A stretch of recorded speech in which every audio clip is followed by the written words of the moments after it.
think probably a lot of people wouldn't know how to probably say this. Obviously, you're a football player and you're from the LGBT community. How hard was it for you having to come out? Do you know what I mean? That's the big thing, because there's no one within football in the man's game who's like that. So I just want to know how hard it was for you, I think, first and foremost.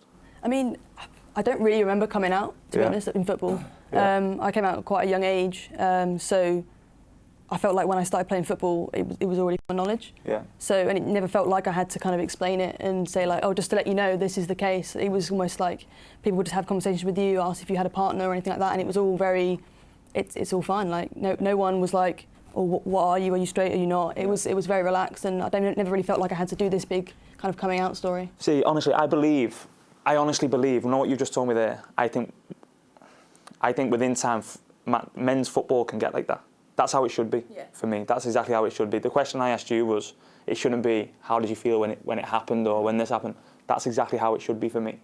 When people mention it in the men's game, do you think it's going to be this massive drama and then it's going to be this massive thing? Honestly, the first person probably might be. Do you know what I mean? But then from there, it will become normal for me. Do you feel it's a pressure with you, or is it just everything's just normal? Everything's just playing football, that's what you love, that's everything. Yeah, definitely. Yeah, I mean, like, sport's always in my safe place. Like, I've always felt more relaxed at sport than I was in like general life. I've probably hidden my life more when I was younger and when I'm kind of at school or when I went to university, but football was always like that release that like everyone can relax. Like, there are obviously other people I've played football with who are also in the community. Yeah. So you always felt like you had someone to talk to if you needed to, but it was never a case of I'd only talk to certain people about it. It was always just your safe place. Yeah, and is it just normal with obviously the straight people within your dressing room?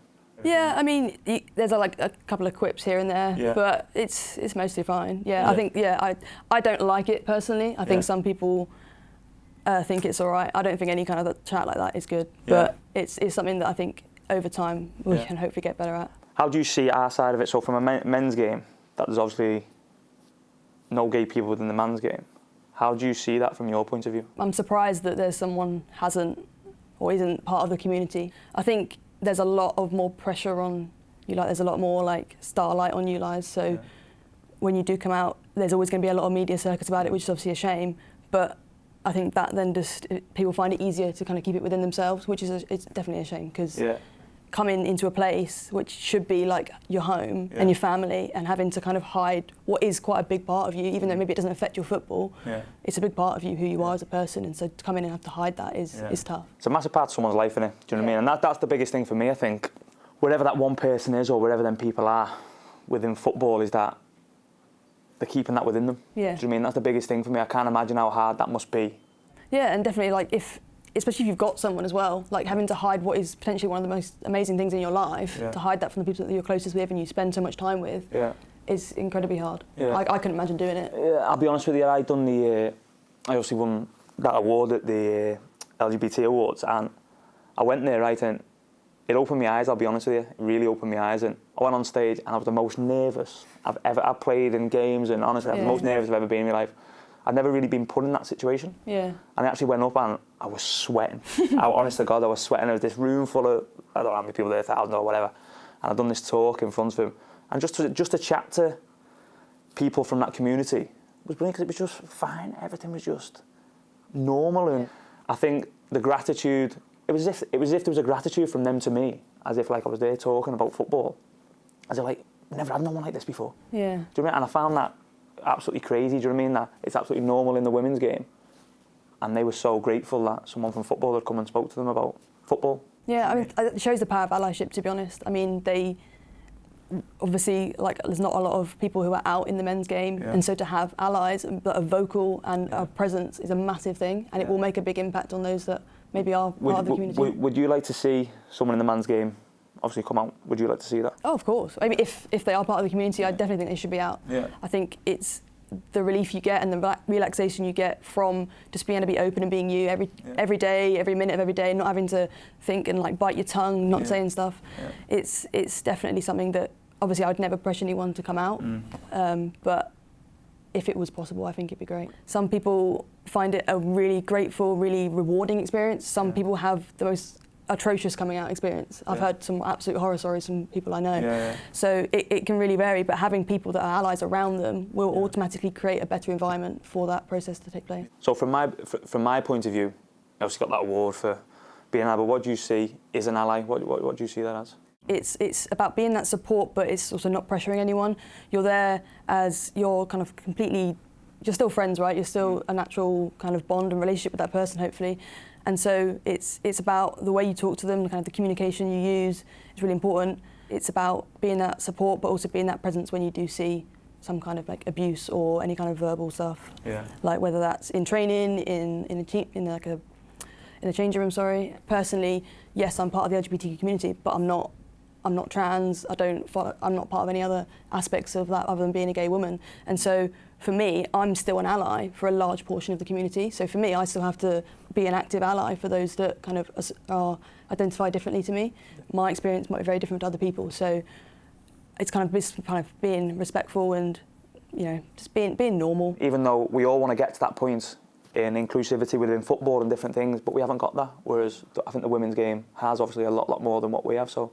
Yeah, I think we obviously have like quite high-profile sportswomen in our side of it that are out and are very open and are very public about a lot of stuff, and they do speak out about it, which I think is great for both players, fans, everyone involved with football, the support and things like that. So I think, yes, we're better in the women's game, but as we've already said, you have a men's game and a women's game.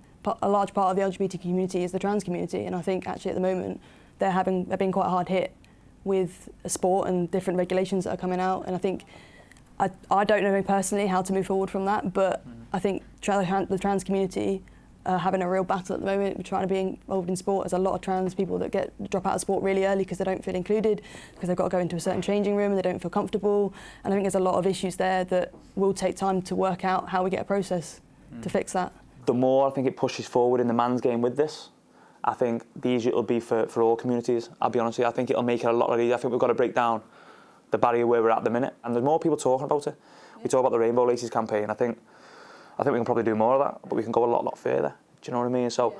I think the more we're talking about these situations, we'll open doors to other avenues and other things within football.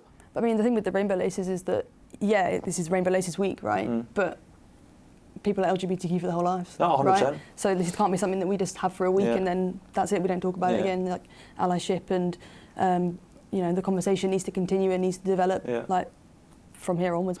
From everybody's point of view, like you said, for inclusivity within football and making football a better place for everybody, a better place for my kids growing up, and that's what I think about everything. If we talk about anything within football, I always think back to my kids and making football a better place for my children growing up. To see there's like positive action happening and like making sure discrimination is cut out as soon as it happens, I think is actually a really big thing, and it's honestly like a lifeline to some people. Yeah. We want to have these conversations now because we're trying to help. I feel we want to get to a point where we need them. We just want to be, it's fine, no problem at all, it's fine. So do you think, like, if you're in a game or even after a game, if you heard of a fan that was kind of calling out someone with hate speech against the LGBTQ community, do you think you would feel comfortable like calling them out about it? I think that's the biggest thing for me, challenging it. I think we can report, we can tell people all that we like. I think challenging it is the biggest thing. And I think that goes for anything within football, do you know what I mean? Not just this situation. So I'd be more than comfortable to do that, and I think I can speak on behalf of the changing room that I've been in, and that the majority of the players would be as well, because if my teammate and my friend and someone who I spend a lot of time with is receiving things like that, that's the first thing I would do. What you said, that's really encouraging, because obviously we all have a part to play, whether that's players, staff, fans, anyone involved with football. Like, we're all there to support everyone, and I think we can all really make an effort to like stamp it out and really stop any kind of discrimination. We can make a really big effort if we work together.